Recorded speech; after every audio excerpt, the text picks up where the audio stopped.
In the previous session of LaTeX, we saw how to reference figures, equations in the document. In this session, we will start to see how to insert tables inside a document. So we will begin with a blank document, the first line of which is document class of type article. Then we define the begin document and the end document. Okay, so now I'm saying this is a file, something like this, so that I'll save and preview before we bring in table informations. There are going to be multiple table sessions on tables, so I'm naming this file as tables1. Okay, let's preview this. So you have a line.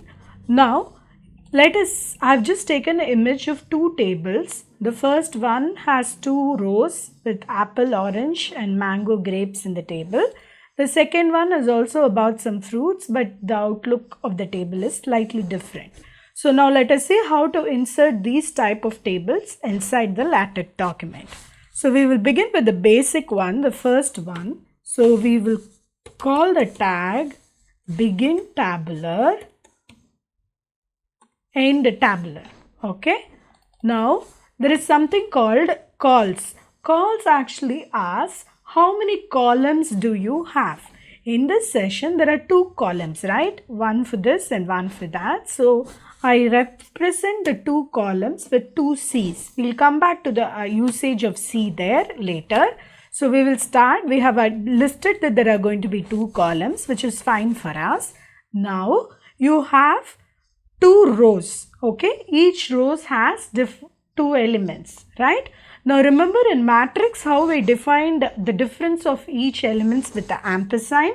The same way we will be doing in a table. So the first element of the table is apple, followed by the next element. To differentiate it, I put the sign, then an orange, right? Now the first row is over, so I give a new line character, so telling that the first row of the table is over. Next we say mango. Now that is over, then we say grapes, right? So now I have put another ampersand. In matrix we won't put for the last row, but in table you need to do to tell that the table, that particular row of the table is over. Okay. Now let us run and preview this before we see what we need to add. See, you have the table, but here the table is inside a box, right? So we don't have the box. Let's create that. So the line, the sleeping line is called by a character called H line because it is a horizontal line. Let's see how now it looks. You get a line there, but you want three lines, right? The first one, the middle one and the end one. So we write appropriate places the H line. Okay. So in the end of the table also we want a H line, only then the box will get completed. Right. So now let us preview this.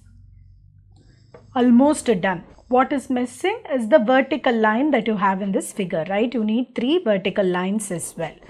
This is where you will define the vertical lines before the column, between the column and end of the column. So let's first give only one vertical line, which is given by the pipe symbol that you have, right? Now let us compile and see how it looks.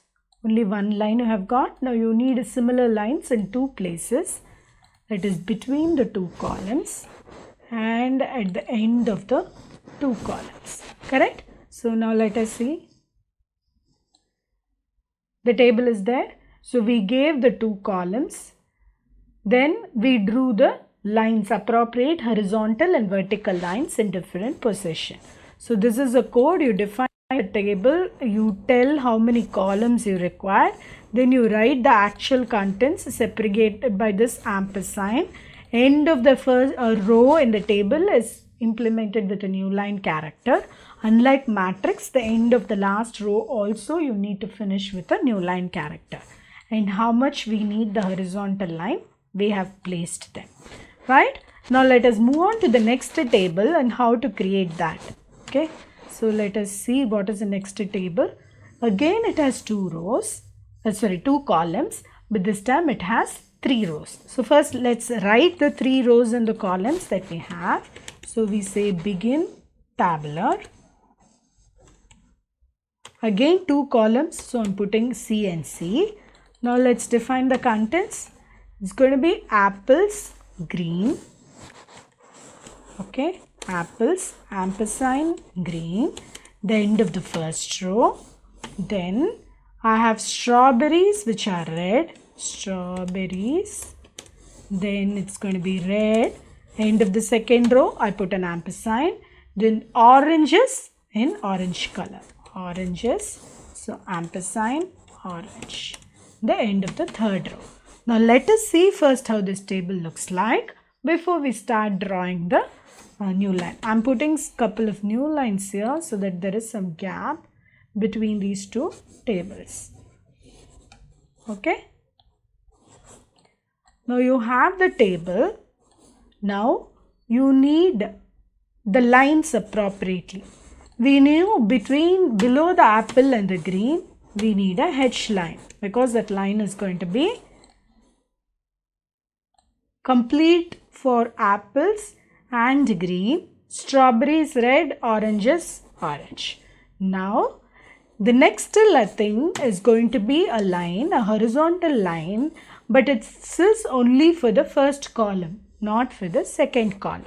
So you give something called as C line, where you say it is 1 to 1. Now let us see what happens. You say from which column it starts and you say from which column it stops. In this case, there are only 2 columns and we want the line only for the first column. For example, if there is another row, I'll copy the same table again. Okay, so this time I'm going to introduce 3 columns. So automatically see here, you have not finished the column. If there is a blank line, you have to give it. So apples are green. Anything else that we can think of greens? Pears. So we will say pear. Then strawberries are red also. Can we say something else? Actually apples, right? So I'll say apples. Then oranges. Probably only oranges. We can also include some mangoes in the color, right? Now we have defined 3 columns. Now let us see how this table looks like, right? The 1 to 1 means it starts on the first column and stops only in the second column. I give 1 to 2, now it will cover apples also, right? So the C line will tell you how many columns on which you need to put the line. So that is what this example is all about. Now in the first case, you have seen this. Now remember, if you look at this table, these apples, strawberries and oranges are right aligned. So let's see how to do that. Now this is where the C comes into the picture. C means the alignment is centered. So if I say right, it means the alignment is left. So we will take for the last column. Now you see the difference, right? Apples, strawberries and oranges are right aligned. Whereas pear, apples and mango, the central column is center aligned. So let us see how to make it. If you have to do a left alignment, I define the column as L. See, pears, apples and mangoes became left aligned. Now the green, red, orange, say for example, I want it right aligned. So I change this to R. So now let us see, it is right aligned. Correct? So in order to say all the 3 are R, so let's make all of them as right aligned. This is what you get. So this C, it just doesn't define the columns, number of columns. The letter that you use R, C and L for left, center or right align will also tell you how the text in the column needs to be aligned. So when you see 3 R's, it means there are 3 columns. All the contents of these 3 columns are right aligned. When I say R, L, C, It means 3 column where the first column is right aligned, the next column is left aligned, and the last column is center aligned.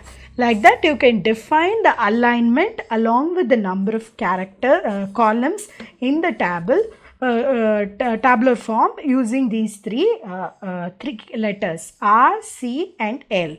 Based on that, appropriately we will get the alignment of the table also in place.